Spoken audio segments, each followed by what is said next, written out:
ભાઈએ એ ગોલ પણ એચીવ કરી લીધો કે હું ખાલી ઉપર જતો જ નથી રહેતો પણ ત્યાં ટકી પણ શકું છું.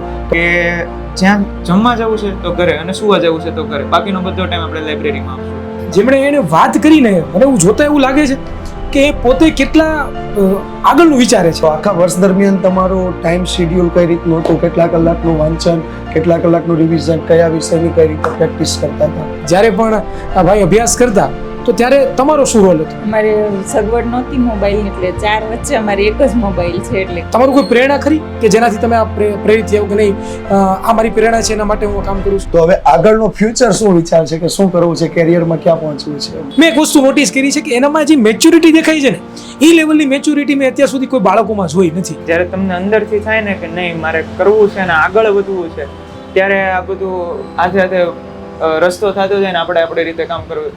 નમસ્કાર વિદ્યાર્થી મિત્રો, ધોરણ 12 કોમર્સના રિઝલ્ટ પછી આજે ઘણા બધા ટોપર્સ જ્યારે વિદ્યાકુલને મળી રહ્યા હોય, ઘણા બધા ટોપર્સ જ્યારે ગુજરાતને મળી રહ્યા હોય, તો આવા જ ગુજરાત બોર્ડમાં ઝળહળતું પરિણામ જેણે 12 કોમર્સમાં મેળવ્યું છે એવા એક વિદ્યાર્થીઓ સાથે આજે વાત કરવાનો મોકો છે. તો વિદ્યાર્થી મિત્રો, આપણે એ વિદ્યાર્થીને મળીએ, એમને જ પૂછીએ એમનું નામ, એમના પર્સન્ટાઇલ. મારું નામ છે ઉકાણી રોશન રમેશભાઈ. મારા 12th કોમર્સની અંદર પર્સન્ટેજ હતા 95.71 અને પર્સન્ટાઇલ છે 99.97. વિદ્યાર્થી મિત્રો 95 અપ પર્સન્ટેજ આવ્યા છે.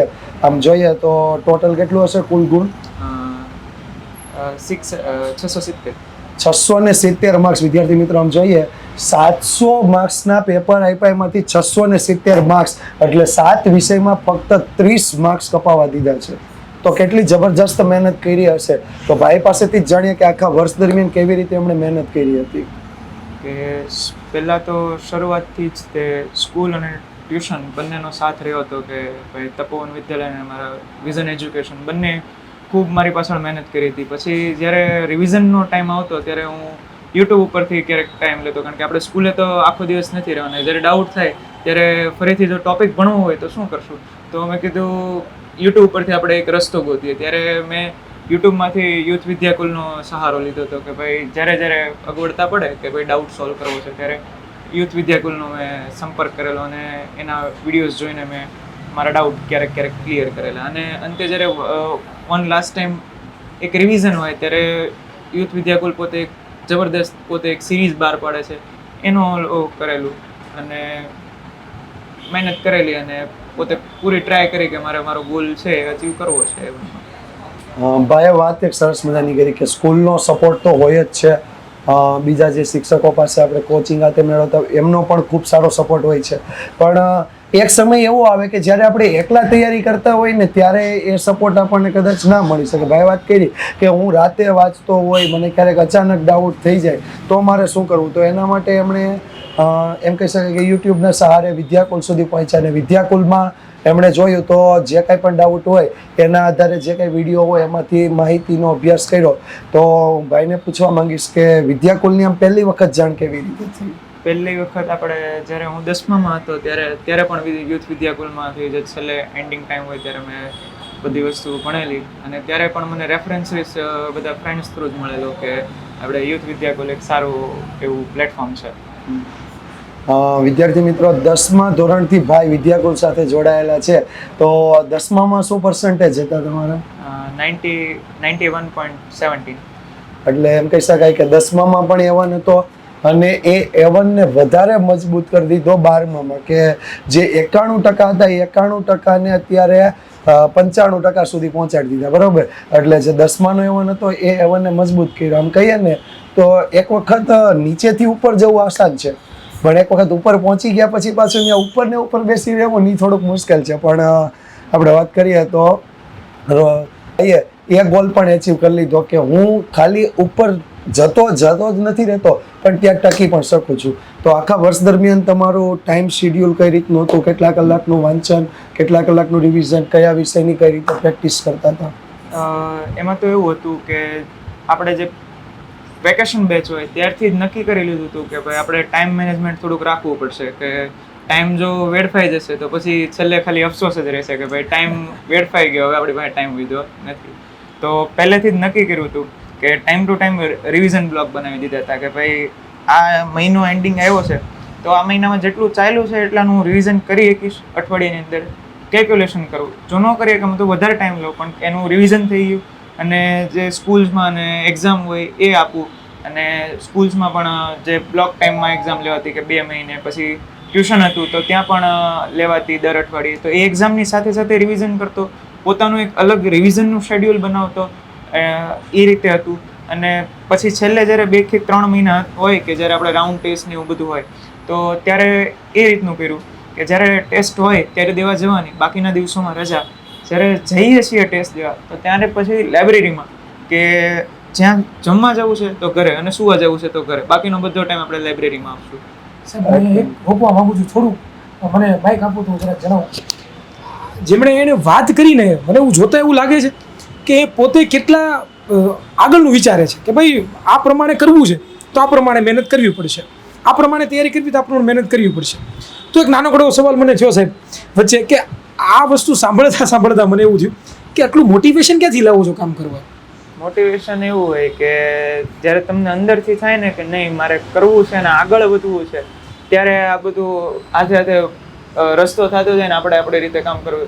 જ્યારે આપણે નક્કી કરી લેવી ને કે ભાઈ મારે કામ કરવું છે તેના રસ્તા ખુલી જાય, પણ આપણે જો નક્કી કરવું ને તો આપણને એના બાના મળી રહે કે ભાઈ આ વસ્તુ એમાંથી નહીં થાય, આમ નહીં થાય, આ તે. હવે એક સાહેબ આ સવાલ આવ્યો છે, બીજો પણ એક સવાલ મારે તમને પૂછવો છે કે એક જોવા જઈએ ને આમ તો કે આ વસ્તુ તમને ક્યાંય જોવા નહીં મળે કે એક્સક્યુઝ આપણે આપતા હોય ઘણી વખત કે ભાઈ આ મારું કામ નહીં, મારાથી નહીં થાય, મને આ પ્રોબ્લેમ છે, મને આ પ્રોબ્લેમ છે. હું એના ફેસ ઉપર ક્યારનો જોઉં છું. મેં એક વસ્તુ નોટિસ કરી છે કે એનામાં જે મેચ્યોરિટી દેખાય છે ને એ લેવલની મેચ્યોરિટી મેં અત્યાર સુધી કોઈ બાળકોમાં જોઈ નથી કે જે આટલું લોંગ વિઝન વિચારતા હોય. એમણે પોતાના ડોરની પાછળ જો આખું ટાઈમ ટેબલ લખ્યું છે, એમાં લખ્યું છે આઈ કેન ડુ ઇટ, હું કરી શકું છું. ને કેવી રીતે આખા દિવસનું ટાઈમ ટેબલ હોય છે એ આખું ટાઈમ ટેબલ પણ પોતે લખ્યું છે, બરોબર. અને મસ્ત મજાનું સ્લોગન લખ્યું છે, શું છે તો કે time is money. Vast, very good. અને પોતાને જે ગોલ અચીવ કરવો છે એ ગોલ માર્કશીટ, આ મને બહુ ગમે. હકીકતમાં આવું તો ક્યાંય જોવા મળતું નથી. અને પોતાનું આખું નામ લખ્યું છે અને પોતે જે અચીવમેન્ટ કરવું છે, અચીવ કરવું છે એ બધું અચીવ અને એ લખ્યું છે જો વોટ યુ વોન્ટ ટુ બી. એટલે આ વસ્તુ છે ને આમ જોવા જઈએ ને તો મને હકીકતમાં આ ભાઈ પાસેથી બહુ ગમી છે, કારણ કે આ વસ્તુ ક્યાંય મળતી નથી. અને આ વસ્તુ જ્યાં સુધી તમારામાં નહીં હોય ને ત્યાં સુધી તમે પ્રગતિ નહીં કરી શકો. હું તમને સાચું કહું છું કે પોતાના ગોલને અચીવ કરવા માટે મથી પડો, પોતાના ગોલને અચીવ કરવા માટે રાત દી કરી નાખો. આ ભાઈ બહુ સરસ મજાના સોગમ લેખા, મને બહુ ગમ્યું. એમના મમ્મી પણ મારી સાથે છે, એમના મમ્મીએ જ મને વાત કરી કે આવા ગોલ સરસ મજાના લખ્યા છે. તો બહુ એક સારું એવું ઇનિશિયેટિવ છે. અને આવી જ રીતે છે, તમે પણ મહેનત કરતા રહ્યો, તૈયારી કરતા રહ્યો, જરૂરથી તમને પણ છે એ સફળતા પ્રાપ્ત થવાની છે. અને કોઈ પણ એક સારા એવા કવિએ પણ કીધું છે કે જો તમે એક સારા લોંગ વિઝન વિશે વિચારો છો, બરોબર, તો ડેફિનેટલી તમે તમારા ગોલ તરફ અચીવ થઈ શકો છો. તો મારે એક બીજું વાત એ કરવી છે કે આ બધી વસ્તુ તમે અત્યારથી પ્રાપ્ત કરો છો, બધી મેચ્યોરિટી તમારામાં છે, તમે જે આન્સર આપો છો બહુ મસ્ત આપો છો, મને ગમે છે. તો શું તમારું કોઈ પ્રેરણા ખરી કે જેનાથી તમે આ પ્રેરિત થયા કે નહીં આ મારી પ્રેરણા છે એના માટે હું કામ કરું છું?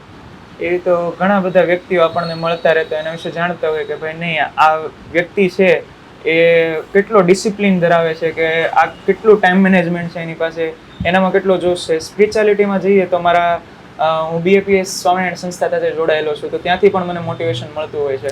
પછી યુટ્યુબ થ્રુ તો ઘણા એવા મોટિવેશન એવા આપણને મળતા હોય કે એક વ્યક્તિ છે ડેવિડ ગોગિન્સ, એવા વ્યક્તિઓ પણ આપણને પ્રેરણા આપતા હોય. સરદાર વલ્લભભાઈ પટેલ જેવા લોકો આપણને પ્રેરણા આપી શકતા હોય. 100%. બહુ સરસ વાત કરી કે એમણે ઘણા બધાને આઈડિયલ માન્યા છે. અને એમણે એક પણ વાત મેન્શન કરી છે કે પોતે BAPSના પોતે સત્સંગી છે, એટલે ત્યાંથી પણ એમને ઘણું બધું છે માર્ગદર્શન પોતે મળ્યું છે. તો બીજો મારો સવાલ એ છે કે ઘરમાં માતા પિતા છે એ તમારી પાછળ કેવું સેક્રિફાઈસ કરે છે? પૂરેપૂરો સપોર્ટ હતો કે જ્યારે અમારે કોઈ પણ વસ્તુની જરૂર હોય તો એ મળી જતી, કોઈ પણ કાંઈ પણ ઘટતું હોય તો એ પણ મને મળી જતું. કોઈ એક સપોર્ટ સિસ્ટમ મારી કહી શકાય તો મારા વાલી રહ્યા છે. બહુ વાત કરીએ તો આપણે જેમ પાછળનું હાડકું હોય છે ને આપણે કે જે આપણને બેકબોન કહેવાય, કે જે આપણને ઊભા રહેવા માટે, ખડા રહેવા માટે કામ કરે છે, તો જેમના પેરેન્ટ્સ પણ એમની સાથે છે. તો એમને પણ આપણે થોડાક 1-2 સવાલ કરીએ તો આપો એમને માઇક આપશો જરા. ઓકે, મારી મેં રાખ્યું છે પણ રાખશો તો ચાલશે. હા, પ્રશ્ન મારે તમને એવું પૂછવો છે કે જ્યારે પણ ભાઈ અભ્યાસ કરતા તો ત્યારે તમારો શું રોલ હતો? તમે શું એને મદદ કરતા કે એ ક્યારેક વાંચતા હશે તો ક્યારેક ડિમોટિવેટ થઈ જતા હશે, સવારમાં વહેલા ઉઠતા હશે, તૈયારી કરતા હશે, તો તમે એને કઈ રીતે હેલ્પ કરતા પરીક્ષાની અંદર? આમ તો કંઈ હેલ્પ નહીં હોય, એ પહેલેથી જ એટલો પોઝિટિવ છે એટલે મારે બહુ આમાં રોલ ઓછો છે એવું કહું તો ચાલે. નહીં, અમે ઘણા બધા ઇન્ટરવ્યૂ લીધા છે અને આમાં એક વસ્તુ અમે જોઈને તો એક વસ્તુ અમને જાણવા મળે. શું તો કે ભાઈ આપણા માતા પિતાનો રોલ ઘણા બધા કહેતો કે અમને મહેનત કરાવી છે, આ કરાવ્યું છે અને કરાવ્યું પણ જોઈએ, 100%ની વાત છે. પણ આ એક વસ્તુ મને ગમી. શું તો કે એમ કે પેરેન્ટ્સ પોતે એવું કહે છે કે અમારે કંઈની પાછળથી કરવું જ નથી પડ્યું. એ એટલો મેચ્યોર છે કે જે પોતે પોતાની મહેનત છે કરી લે છે, અમારે કાંઈ કરવું પડતું નથી. તો એના માટે એક આ પ્લસ પોઈન્ટ છે. તો વિદ્યાર્થી મિત્રો, તમે જે પણ આ ઇન્ટરવ્યૂ જોવો છો તો એમને પણ એક વસ્તુ મારે કહેવી છે કે તમે જેટલા તમારી જાતથી ડિસિપ્લિનમાં રહેશો ને, ડિસિપ્લિન એ કી છે તમારા સક્સેસની. અને આ એ શો થાય છે. હું ફરીવાર હાર્દિક સરને પાછું માઇક આપું છું અને એ પોતે થોડા ઘણા સવાલો કરશે વધારે ડિટેલની અંદર. વિદ્યાર્થી મિત્રો, આમ જોઈએ ને તો ભાઈએ જે રીતે વાત કરી ને એ જોઈને મને તો એવું લાગે છે કે અત્યારે જે વાત કરતા હતા ને તો એણે એમ કીધું ને કે સવારે ઉઠીને જમવા આવવું, સાંજે ખાલી સુવા આવવું, બાકી લાઇબ્રેરી જાઓ, પરીક્ષા આપવું, બાકી લાઇબ્રેરીમાં જ હોય. તો એ અત્યારે ખાલી વાત નથી કરતા, એ આમ જીવતા હોય ને એવું લાગે કે અત્યારે એ ત્યાં જ હતા. લાઇબ્રેરીની વાત કરે તો લાઇબ્રેરીમાં એણે શું કર્યું, જમવા ટાઈમે કેવી રીતે ફટાફટ આવ્યા ને ફટાફટ પાછા લાઇબ્રેરી પહોંચ્યા. બીજું ખાસ તો મારે મમ્મીને એ પૂછવાનું છે કે આ વિદ્યાકુલ જેવા ઓનલાઈન મોબાઈલ સાથે જોડાયેલા હતા. અત્યારે ઘણા બધા બાળકો મોબાઈલમાં ગેમ્સમાં ને એમાં હોય, તો તમને ક્યારે એણે વિડીયો ને એવું બતાવ્યું હતું કે હું આ વિડીયો જોઉં છું કે એવું કંઈ? અમારે સગવડ નહોતી મોબાઈલની એટલે 4 વચ્ચે અમારે એક જ મોબાઈલ છે એટલે મને મોસ્ટલી ખબર જ હોય કે શું જોવે છે ને શું નહીં. એટલે ગેમ રમવાનો તો કોઈ સવાલ જ નથી. પણ આમ ક્યારે એ વિડીયો બતાવ્યો હોય ને એવું તમે જોયું હોય? ના, એટલે એવું પૂછવું તું મોબાઈલમાં શું જોવે છે એટલે આઈડિયા હોય કે યુટ્યુબ જ જોવે છે ને આ વિદ્યા. હા, એમ. સરસ. વિદ્યાર્થી મિત્રો, આમ જોઈએ ને તો જે મમ્મીએ વાત કરી કે 4 વચ્ચે એક મોબાઈલ હતો ને એમાં પણ ભાઈએ પોતાનો જે ટાઈમ હોય ને એડજસ્ટ કરી લીધો કે એક સમયપત્રક બનાવી લીધું કે મારે આ ટાઈમે યુટ્યુબમાંથી વિડીયો જોઈ અને ભણી લેવું. બરોબર છે. તો હું હવે રોશનભાઈને જ પૂછવા માંગીશ.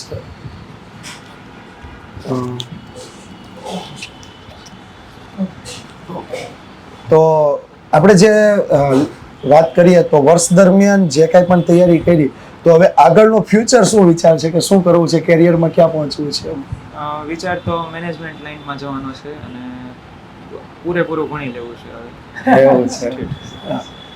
બીજી એક ખાસ બાબત કહેવા માંગીશ કે ફાધરનું શું કામ કરે પપ્પા? મેનેજર છે. ડાયમંડમાં પપ્પા કામ કરે છે, એટલે પપ્પાને એને મહેનત કરતા બહુ નજીકથી જોયા છે. આમ જોઈએ ને તો જેના ફાધર ડાયમંડમાં ને એમાં કામ કરતા હોય ને એમને ખબર હોય કે સવારના 8 થી લગભગ સાંજના 12 કલાકની જોબ હોય અને એ 12 કલાકની જોબ પૂરી કરીને સાંજે આવે ને પછી એની હાલત હોય ને એ ખાલી એના પરિવારના સભ્યોને જ ખબર હોય. બરોબર. એટલે પપ્પાને તો એણે બહુ નજીકથી જોયા છે કે આટલી મહેનત છે. અને ખાસ કરીને પ્રેરણા સ્ત્રોત પણ એ બની શકે એમ કે જો પપ્પા મારી પાછળ આટલી મહેનત કરતા હોય. કારણ કે ઘણી વખત બાળકને છે ને એ જેમ વાત કરીએ ને કે બહાર પ્રેરણા શોધવા કરતાં ઘરેથી મોટી પ્રેરણા મળે કે આટલી મોટો પપ્પા મારી પાછળ સેક્રિફાઈસ કરે છે, આટલું જોબ કરે છે, તો મારે પણ મારું બેસ્ટ આપવાની ટ્રાય કરવી જોઈએ. અને એ બેસ્ટ ત્યારે આપી જ શકે છે અને તેનું આ પરિણામ છે કે આજે તમે જુઓ કે વિદ્યાર્થી આપણી સાથે છે કે પૂરેપૂરું અત્યારે ડેડિકેશનથી કામ જે કર્યું છે ને એનું પરિણામ છે કે ગુજરાતના એમ કહી શકાય કે સૌથી ઊંચા રિઝલ્ટોમાંનું એક રિઝલ્ટ 670 માર્ક્સ સુધી પહોંચ્યા છે. તો તમે જે આ વાત કરી ને એટલે મને મારો જ્યારે લેક્ચર ચાલતો હોય જ્યારે વાત કરતો હું છોકરાઓને કે વાત એવી હોય છે કે તમે તમારા માતા પિતાને પૂછો, એ સવારના પરમાં ટિફિન લઈને જાય છે, એને બપોરે ટાઢું ટિફિન ખાવું ગમે છે? બીજું તમારા મમ્મીને પૂછો કે આખો દિવસ તું અમારા બધા કામ કરે છે તો શું તમને અમારા બધા કામ કરવા ગમે છે? તો એનો શબ્દ આવશે કે નહીં, પરંતુ તોય છતાં કરે છે. શું કામ? તો કે ઓનલી ફોર બાળકની ખુશી માટે કે મારું બાળક છે કંઈક બહેતર બને અને એ છે એ પોતાની જિંદગીની કંઈક આગળ વધે. તો આ પણ વિદ્યાર્થી મિત્રો તમારે શીખવા જેવું છે. ખાસ કરીને આમ જો હું વાત કરું તો ભાઈની વાત છે, હિરેન સરની વાત છે, આ બધાની વાતમાં એક મને કોમન વસ્તુ એ દેખાણી કે જેટલું તમે સ્વયં જાતે જેટલું તમે એમ નક્કી કરશો ને કે આ કરવું છે, એટલે એમ કહી શકાય કે અડગ મનના માનવીને હિમાલય પણ ક્યારેય રોકી શકતો નથી. બરોબર ને? એનું આ ઉદાહરણ તમારી સામે છે તો વિદ્યાર્થી મિત્રો, ભાઈએ જે મને શરૂઆતમાં વાત કરી ને બહુ ગમી કે હું વેકેશન પડ્યું ને તેને વેકેશન નહોતું મહિનું ત્યારથી નક્કી કર્યું હતું કે દર મહિને એટલું કામ કરવાનું. બાકી ઘણા બધા વિદ્યાર્થીઓ એવું નક્કી કરે કે હજી તો વેકેશન છે ને, વેકેશન પૂરું થાય એટલે હજી નક્કી કરે હજી તો 10 મહિના છે ને, 2 મહિના હજી આપણે થોડુંક જોઈ લઈએ પછી આગળ કરીએ. પણ ભાઈએ જેમ કીધું કે મહિનાનું ટાઈમ ટેબલ ને આવી રીતે કરીએ તો ચોક્કસથી સફળતા મળી જાય. બીજું ખાસ એવું પૂછવા માંગીશ કે પરીક્ષા દરમિયાન વિદ્યાકુલનો કેટલો સપોર્ટ, અને એમાં કોઈ જે પર્ટિક્યુલર સબ્જેક્ટ અથવા જે સર તમને લાગતા હોય કે જેના દ્વારા મને ખૂબ સપોર્ટ? એમાં તો એવું છે કે પરીક્ષા ટાઈમે જ્યારે લાસ્ટ મિનિટ રિવિઝન કરવું હોય ને ત્યારે આપણે કદાચ પેજ ફેરવતા હોય ને બધું એક સાથે આપણા ઉપર એટલું પ્રેશર હોય કે ભાઈ આ વખતે તો કોમર્સ વાળાને રજા પણ નહોતી, ત્યારે 24 કલાક હોય આપણી પાસે, ત્યારે પ્રિપેર કરવાનું હોય છે. તો એ તો થઈ જતું, પણ પછી એવું થતું કે નાનું એવું કંઈક આપણે એવું હોય કે ભણ્યા હોય પણ નાની એવી કંઈક ઓલું હોય કે ભાઈ ક્વેરી હોય કે આનું શું થશે, કે આનું શું થશે એવું જાણવાનું ઓલું હોય. તો મને જ્યારે આપણે ઇંગ્લિશનું BA માં 3 રજા હતી, તો ત્યારે મેં ઇંગ્લિશ અને ગુજરાતી બેયની અને BA ત્રણેયની 3 રજામાં તૈયારી કરી હતી. તો એ સમયે મને એવું લાગ્યું કે નહીં, વિદ્યાકુલે મને સૌથી વધારે સપોર્ટ કર્યો હોય તો ઇંગ્લિશ માટે મારી માટે હતું. અને ઇંગ્લિશમાં મારે એવા મને સ્કૂલમાંથી પણ એવા શિક્ષક, તપોવન વિદ્યાલયમાંથી અજય સર સાવલિયા પણ એવા શિક્ષક મને મળ્યા હતા, અને આપણે વિદ્યાકુલમાંથી NV સર પણ આપણે પોતે ઇંગ્લિશમાં એટલા પાવરફુલ હતા. તો એ સમયે મારે ઇંગ્લિશમાં કોઈ પણ ડાઉટ થતો તો નહોતો જ, પણ જ્યારે એવું લાગે કે નહીં ઇંગ્લિશનું મને ટેન્શન છેલ્લે સુધી હતું, તો એની માટે ઇંગ્લિશે બે બાજુથી મારી માટે કામ કર્યું છે. ખરેખર વિડીયોના માધ્યમથી અત્યારે જે ઇંગ્લિશની ફેકલ્ટી આપણી સાથે હાજર નથી, પણ ખાસ તો વિડીયોના માધ્યમથી હું કહીશ કે ભાઈને ઇંગ્લિશમાં ખૂબ વિદ્યાકુલની સપોર્ટ મળ્યું. ભાઈનું કેવું છે ખરેખર ખૂબ સરસ રિઝલ્ટ લાવ્યું છે, અને ભવિષ્યમાં પણ આ રિઝલ્ટને જાળવી અને તમારા કેરિયરમાં તમે ખૂબ જ આગળ વધો એવી શુભકામનાઓ વિદ્યાકુલ પાઠવે છે. જ્યાં પણ તમારે જરૂર છે ચોક્કસથી અમારો સંપર્ક કરશો, અમારાથી બનતી જે મદદ હશે એ ચોક્કસથી કરશું. સાથે વાત કરીએ તો ફરીથી આવા નવા જ ઇન્ટરવ્યૂ સાથે, નવા વિદ્યાર્થીઓ સાથે ચોક્કસથી તમને મળતા રહેશો. તો વિદ્યાકુલ સાથે જોડાયેલા રહેજો.